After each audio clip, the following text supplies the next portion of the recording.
Hey everyone, welcome back to another episode of Chaos Creation Miniatures. Today we're diving into something really cool. This is Gorath of the Realmcleaver from the Heroes Infinite Chaos model line. This isn't a sponsored video or anything, I just genuinely love this series of 3D printable models. If you're into Spawn comics like I am, you'll get the same Spawn vibes from the sculpt and a lot of the models that they do. First up we have the Flesh of the Demon. We'll start with a base coat of a fluorescent violet from the Golden paint line. This is going to give our Demon Lord his distinctive eerie fleshy skin feeling.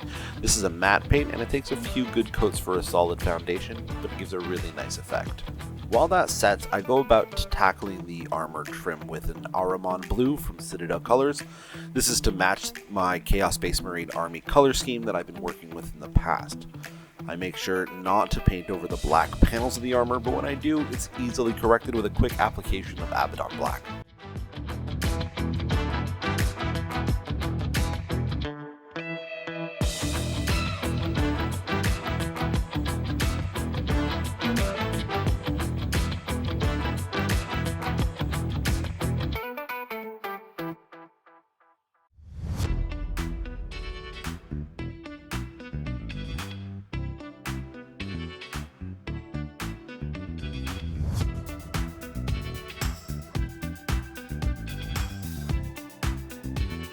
Now for the black armor, even black needs highlights, so we're going to use a stippling technique, just dotting lighter and lighter shades of gray onto the dark base. And this is going to add volume to those panels, and something I like to keep in mind is the shape of the area you're painting. On something that has hard edges like armor edges or straight lines, you want to keep a sharp edge highlight. And when painting round points like a leg or a cylinder shape, you want a smooth, often softer gradient to show the roundness.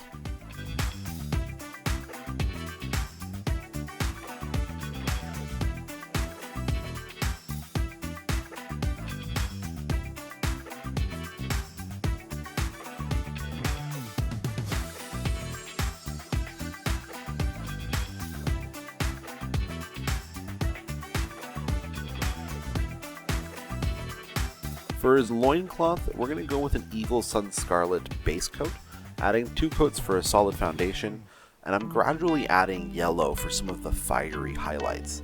We're going to give him like kind of hot pants by the end of this, and it's really going to stand out with the blue and black armor.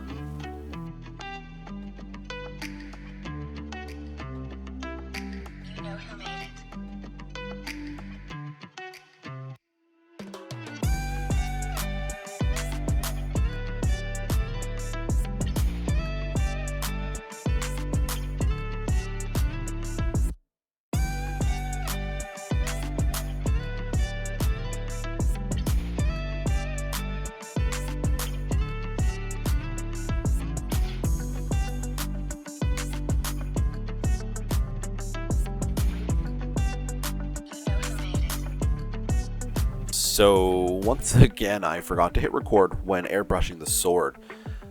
So I started airbrushing with a white coat anywhere I felt the light source of the sword is going to hit, and then I airbrush striking scorpion green contrast paint over the main color of the light.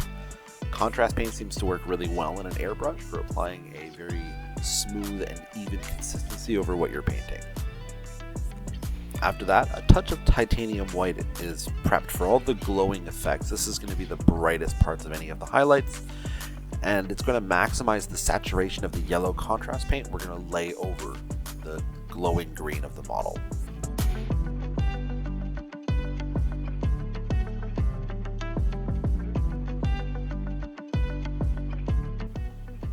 The glow effect on the sword is all about the contrast. We go from a dark green to a lighter green, then to a yellow, and finally a yellow-white for that super hot feeling. And it's all about convincing the viewer from the tabletop. It's not going to be winning any awards, but I want it to stand out from a distance.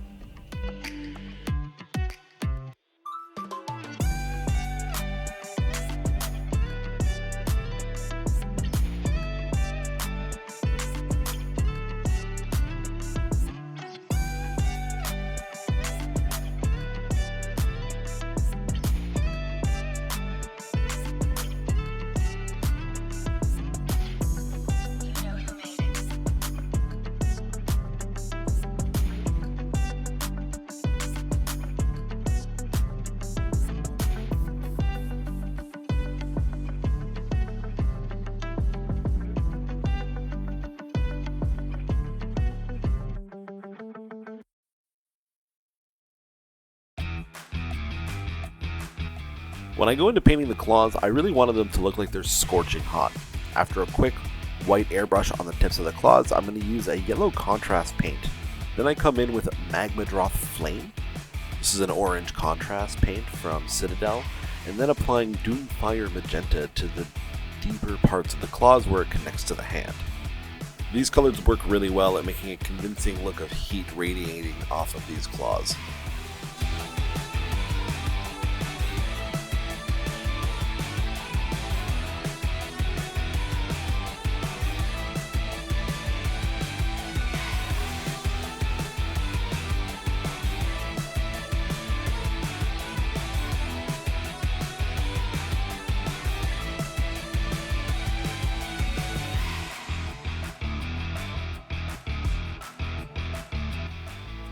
For these glowing eyes, I keep the head mostly dark for that hard contrast.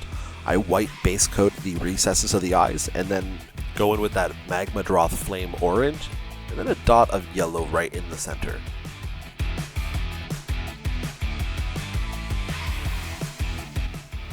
The blue armor gets some blue sky highlights from Vallejo. I mix that with white as well for the really brightest highlights of any of the armor trim.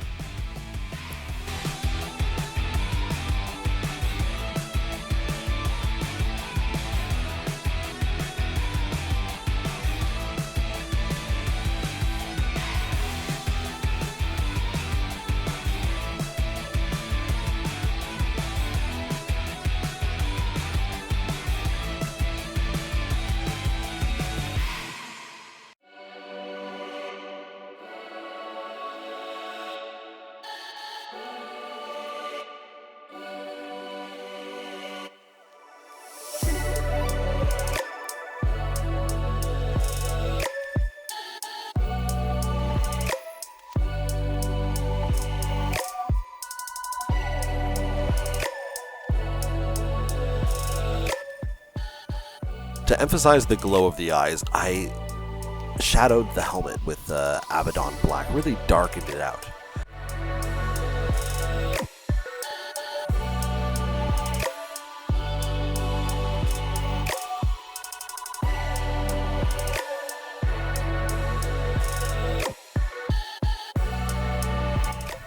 For the base, a quick dry brush of Zendari Dust, and then Agrax Earthshade as a wash for all of the depths.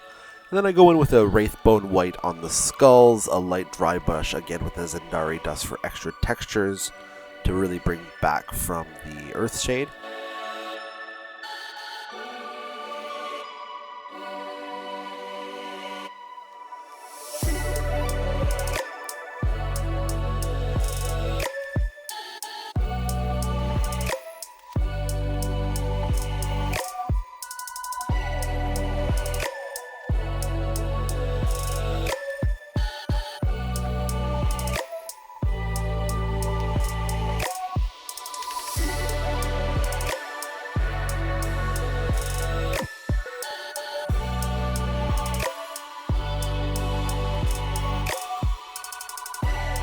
And finishing with some Moon Dust mix in to add extra oomph to the highlights.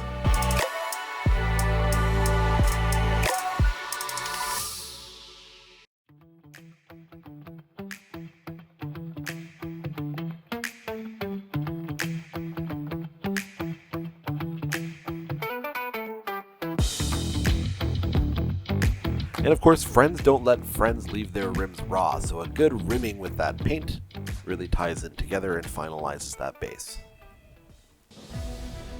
And here's the final look of Gorath the Realmcleaver. I'll link the Heroes Infinite Chaos pack in the description below. Support these creators, they're really great and they're really good at bringing your armies to life. Thanks again for watching, everyone. If you want to see more miniature madness like this, hit the subscribe button, ring the notification bell. Until next time, we'll see you soon.